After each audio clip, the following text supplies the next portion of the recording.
ઠાકોર દક્ષાબેન નરેન્દ્રકુમાર.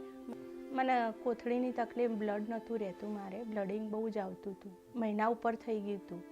તો પછી બતાવ્યું તો કે તમારું ઓપરેશન તો કે બેન કરવું પડશે. 2-3 જગ્યાએ બતાવ્યું તો પછી મેં તાત્કાલિક ઓપરેશન કરાવી દીધું. કામકાજ સારું રહ્યું બેનનું. શનિવારે હું દાખલ થઈને રવિવારે મને રજા આપી દીધી. કશું તકલીફ નહીં પડી, મને રાહત છે.